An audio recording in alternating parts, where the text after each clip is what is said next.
We are back in the kitchen again, which means it's yet another book tag. So I'm behind a couple of book tags, so I'm trying to catch up here. So we're going to be posting them on a couple of Wednesdays throughout the month. Not every Wednesday, probably just every other one.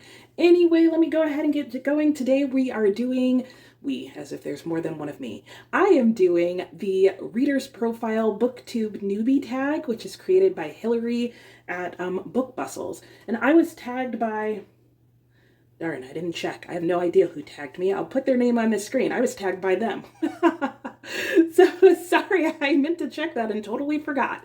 Anyway, I am in the middle of watching Hillary's video, so I'm going to somehow watch her video, answer the tags, and today, because we've already had breakfast and lunch in the other videos, I'm making a snack. So we're going to have tea and cookies. That seems like wise to me. And I have noticed that Hillary very nicely is also in her kitchen answering this thing. So I feel like kindred spirits there doing the thing. Except not really, because she's got like a much more calm vibe to her and her kitchen's way more beautiful than mine. So go watch her video because it looks really nice. So let's get to it. But first let me get this tea boiling because it's definitely going to be distracting noise in the background.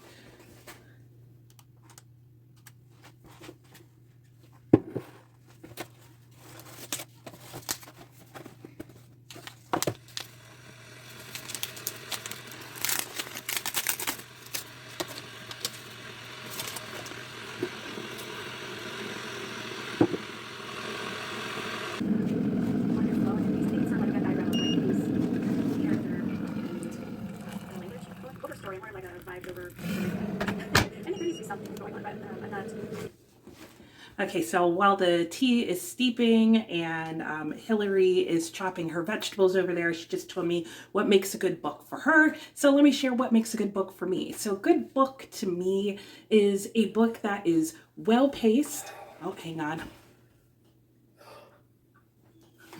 I also had a reading sprint going on in the background. There's a lot going on. Anyway, a good book needs to be well-paced. It needs to be written in a style that I prefer, which may not be a style that other people prefer, but whatever. And it needs to tell a good story. Like, I want the storyline itself to be good. It doesn't need to be fast-paced, slow-paced, medium-paced, or whatever, but there needs to be a nice storyline. I do have a preference somewhat towards linear stories. I prefer less experimental ones. Or experimental writing, I guess, is what I prefer less. I can do with an experimental storyline. And then the characters need to be complex. Not all of them, but at least some of them need to be complex and well-developed. And all those things together make a good story to me, especially if it's a unique and interesting story.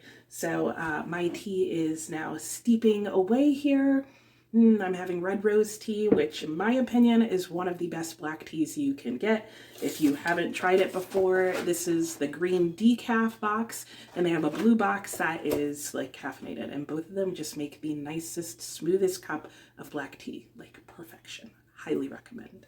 Okay, let me go see what Hillary's next question is while I figure out what I want in my tea, which is just about always milk and sugar. So let me go get this for myself. His characters are interesting. This one is about two. It's a romance. Well, it's not all a romance. Why did I say that? It contains a romance about these two characters. I haven't gotten super far into it, but the book's a really good one. So far, I'm enjoying it a lot. So more about that. The other one that I'm reading is an Agatha Christie book called 450 from Paddington. I think it was also called What is this Neglected Saw? But when books go from one side of the pond to the other, they change the name of them for some reason because there's some sort of marketing purpose behind it that I never could fathom. But anyway. That book is really good. It's a historical book, and I love the character Lucy Galloway. Okay, question number 2 is, what are you currently reading? So I don't know if I'm going to leave it in or if it'll even come up, but when I was pouring my tea, I was still listening to, or when I was making my tea, I was still listening to Hillary share her questions and, well, her answers to her questions. And so we're now talking about what you are currently reading. And she's cutting up a whole bunch of delicious looking vegetables, which make me really want to buy a whole bunch of vegetables and make a tray of roast veggies. That sounds good. But anyway, what am I currently reading? So I am currently reading The Radium Girls by Kate Moore, and I'm actually listening to this primarily on audiobook, but I'm hoping to finish it today, and I'm pretty sure the only way that I'm going to be able to do that is if I switch to reading it physically with my eyes. I read much faster with my eyes than I can comfortably understand what a narrator is saying in an audiobook. I am probably further than where this is. I'm certainly about halfway through this book. It is devastating to hear what happened to these girls, but their story is so well told in this book. So I'm really looking forward to getting it finished and talking about it with you guys some more. You can tell it's the end of the month because I'm only currently reading 2 books, and the other book is The Arabian Nights. I've kind of slacked off the last day or so, and I did not read this yesterday, so I technically have 20 pages of reading to do today. I haven't stressed too much on catching up if I missed a day. Like, I'm really in no hurry to finish this book, and I'm enjoying it, so we'll see if I get both 20 done, but I do want to keep the habit, so I will read probably 10 pages of this before I go back to Radium Girls. In fact, maybe I'll do Arabian Nights while I drink my tea. Of course, after I finish talking with you guys. But that's what I'm currently reading. I did leave my milk out, and I don't know if you guys saw that I spilled my sugar like all over my cookies because they weren't going to be sweet enough as it is. Oh well. But this is my cup of tea. I don't think I showed it to you. Yeah, nice and light. So I like a lot of milk and some sugar and tea. Yeah. I've heard that the milk part is very British of me. Ooh, I ironically didn't put enough sugar in there, probably because I spilled like practically an entire spoonful on my cookies. But that's okay, there's plenty of sugar still stuck on these cookies. So yeah, these are Lemon Ups, the Girl Scout ones. I think they're new this year. If you haven't tried them, like this is not in any way sponsored by the Girl Scouts or their cookies, though that would be awesome. Yeah, so let me put my stuff away and finish listening to what question 3 is, and let's find out about that.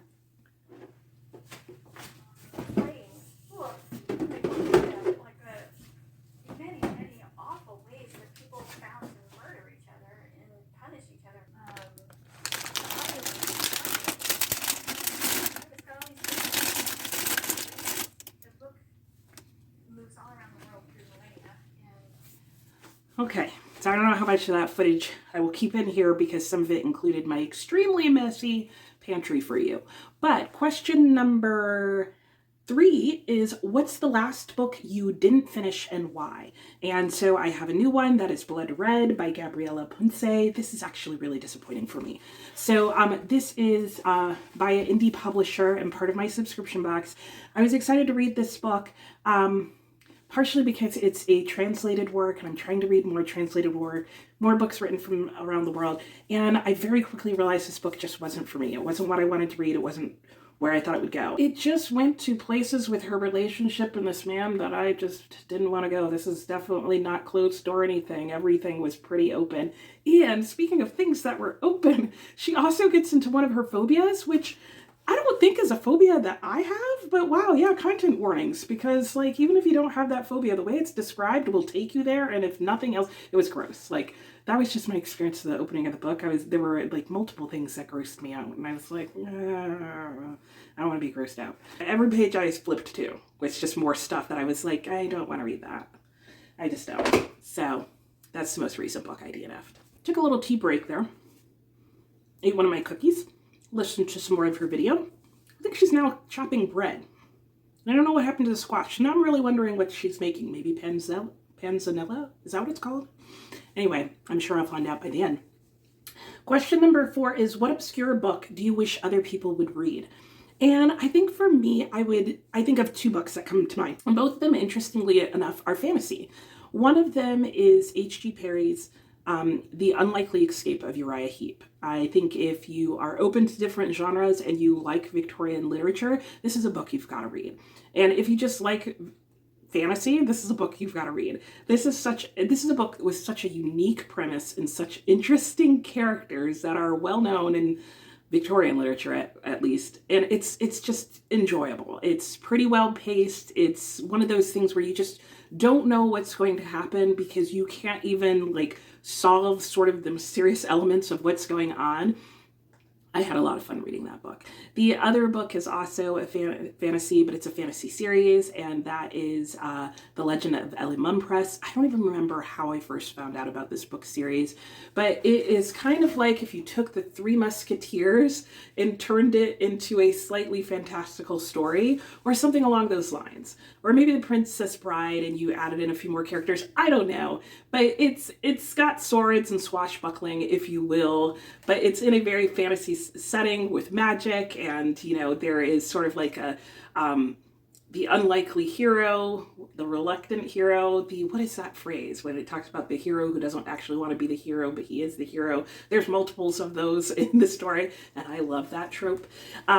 So yeah, those are two fantasy books that are like, came out a bit ago, but I just feel like I never or almost never see anybody talk about either of those books. And even when I look them up, I feel like there's just way too few people talking about those books, and way more people need to read them. Okay, number 5, the longest book I've read.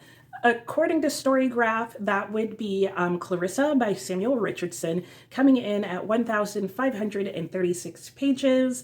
It is a book that really led me into probably a major life decision, which was choosing to study 18th century British lit as my major in college. And Clarissa, or This History of a Young Lady, is an epistolary novel that is about a young woman named Clarissa and the dilemmas of life that she finds herself in when her family tries to force her into a marriage that she is not interested in. And she continues to make a series of choices, one major one at the beginning that kind of sets her life off in a direction she was not anticipating. And through a series of a lot of letters, we get to follow Clarissa and see how things work out for her as she tries to hold on to her most important value, which is her virtue. I really enjoyed that story. I loved the letter writing format, and it made me very interested in that time period, which is very different than our own. Question number 6. If you could have a dinner party with 5 fictional characters, who would they be? This is pretty tricky. So I would probably have it with the 3 characters from The Legend of Ellie Monpress, which would be Ellie, his friend Joseph, and the girl in the book whose name for the life of me I can't remember, but if I recall it, I'll put her name on the screen. So that would be 3 people right there. And then, oh, can I make it 6? Okay, maybe not the girl, now that I think about it, because there's 3 other characters that I'd really like to have there. And that would be maybe David Copperfield. I'm pretty sure David Copperfield would be there. But Betsy Trotwood and Mr. Peggotty. Would those be the 3 from that book? Yeah, I think so. Yeah, so that would be my dinner party. Number 7 is 5 books I'd want if I was stranded on a desert island. Probably 1 book on how to build a boat. Another book on how to survive on a desert island. David Copperfield, War and Peace, and maybe at least 1 of the volumes of Arabian Nights, because then at least I'd have a lot of different stories for different nights. Yeah. Number 8 is 1 book you could not put down. This is kind of a hard one for me. There are a couple of books that I had a hard time putting down. Probably The Count of Monte Cristo. I put it down every night, but there were definitely nights that like I struggled to put that book down and kept reading. And the only thing that kept me from finishing it real quickly in one night is that it's a super long book. But that's a book where if it was possible to binge it and read it in one day, I probably would have. Okay, 5 books or authors I will probably never read. I can definitely say Nothing Else by William Styron. And after that, I don't really know if I can think of off the top of my head 5 books and authors that I will probably never read. And finally, number 10, if I was to write a book, what would the book be about? The books, yeah. If I wrote a book, my book would be about books. It would either be a nonfiction book about like maybe just like, you know, the books that are like list of books to read. Or it would be a fictional book that was about like somebody reading books and there just not being enough time to read books. And maybe I'd make it a fantasy. So then there was like time loopy stuff going back where they were trying to read all of the books. Somebody write that book, because I'm not a huge fan of writing. I like reading what other people have written. So yeah, steal that idea, write that book. Let me know how it goes. Oh. Backing up, I take it back. I did figure out, not 5 books, but I did figure out a genre of books that I would probably never read, and that would be horror, especially like contemporary horror. I am the biggest scaredy cat, as you would know if you've been watching quite a few of my videos. I mention it often. And like, I wouldn't even want to flip through a book that is a horror story or anything like that, let alone read the back of the book. I don't like staring at the covers of those books. Like, I just cannot handle it. So, yeah, name a horror author or book, and it's very unlikely that I'm going to read that. But again, never say never, so you never know, but I'm pretty positive about that. So that's it for my tag video. I'm going to sit here and watch the rest of this video, enjoy the rest of my tea and the tiny fraction of a cookie that I have left. And yeah, I'll see you next time. And maybe next time we'll be making dinner, because that seems about right. Yeah, but it's not my night to make dinner, so it'll be a different day. And ironically, I think the next video I have is a Girl Scout cookie tag. Maybe I should have saved these for then. I will list everybody that I am tagging in the description below, and if you are watching this video, consider yourself tagged if you have a channel and you would like to answer these questions. Thank you, Melinda, for tagging me, and thank you, Hillary, for making this tag video, and I'll see you all next time.